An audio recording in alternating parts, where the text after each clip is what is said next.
ITC's maiden analyst day saw the company put forth an overview of each of its business segments and a plan to become future-ready, consumer-centric and agile. It seems, however, that the street continues to be unimpressed given that nothing is forthcoming in the short or even the medium term. Meanwhile, if you look at the stock price, ITC has underperformed the Nifty as well as other FMCG companies. The listing of ITC Infotech is a possibility and it is being discussed by the company's board. However, there was no fixed timeline that was shared during the analyst meet. The hotel business, meanwhile, is not yet recovered from COVID blues and the management says it will wait for it to normalize and then decide on the various possibilities, whether it's demerger or any other strategic opportunity. The most talked about demerger of the FMCG business is still not under consideration as there are a lot of synergies with other businesses. And it is these synergies that have led to the success of the overall business. ITC plans to infuse 3,000 crores annually over the next 3 years, and of this, around 35 to 40% will be spent on the FMCG business for creating capacities, 25-30% on paper boards and packaging, about 10% on the hotels business, and the rest on agri business and other segments. ITC had earlier indicated and since reiterated that it plans to distribute about 80 to 85% of its profit after tax towards dividend. It does not, however, plan to do any share buyback or distribute any special dividend. Let's give you a segment-wise overview starting with the cigarettes business, which makes up for 40% of the company's revenue and 80% of its EBIT. Demand here has bounced back to pre-pandemic levels. According to the management, there's been no structural decline in cigarette consumption during COVID. To determine a roadmap for tobacco taxation, meanwhile, the government has set up an expert panel. However, this time, the panel is likely to make recommendations on the broader tobacco industry as opposed to just cigarettes, and ITC remains hopeful of a reasonable outcome. ITC has a strong vertical integration with leaf tobacco and packaging and paperboards business. Now, it plans to maximize the potential of cigarettes within the tobacco basket by countering illicit trade and reinforcing its strong market standing. It has some key strategic levers in place for its cigarette business.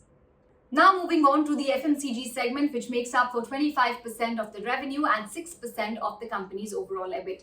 Growth in FMCG is likely to come from the total addressable market, TAM as we call it, addressing adjacent categories, inorganic growth opportunities and by increasing the total reach.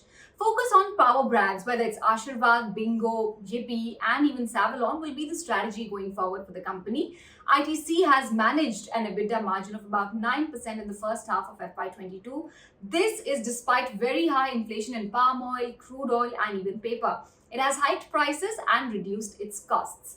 The management plans to use all the levers in order to mitigate margin pressure to the extent possible in the second half of FY22. In fact, ITC expects gradual improvement in the margin trajectory going forward once the inflationary phase is over. Now on to the hotels business. Across 75 locations, ITC has 110 properties and it is the second largest player in the domestic hotels business. The industry is witnessing rapid recovery post the second wave of COVID-19 and occupancy is back to pre-COVID levels. The December 21 quarter is likely to be better than Q2, which is the September 21 quarter. About 25% of the 5-star inventory is under management contracts, which is expected to be 45% in the next 5 years for ITC. Meanwhile, the IT division's revenue growth on a CAGR basis from FY19 to 21 has been about 11%, while margins have expanded to 25% from 8% in FY19. As a 100% subsidiary, listing this company, which is the IT company, is definitely a possibility. However, no fixed timeline was shared by the company at the analyst meet. Almost 80 to 85% of the earnings and cash flow continue to come from the cigarettes business, and it is likely to remain so in the short to medium term. Investors who have the mandate of following ESG norms, therefore, are likely to avoid ITC. The FMCG business is currently facing headwinds, like I said, in terms of high inflation and rural slowdown, which could impact ITC's margin trajectory and overall growth. Hotel segment is on the path to recovery. However, its contribution to earnings is not likely to be higher in the overall scheme of things. Paperboards and packaging will witness higher growth, with the logistics and packaging industry growing in the e-commerce and pharmaceutical segments. Now coming on to the valuations. Now, based on our projections, ITC is trading at a PE multiple of 16x of FY23 estimated earnings. Based on the dividend yield, it is trading at more than 5%.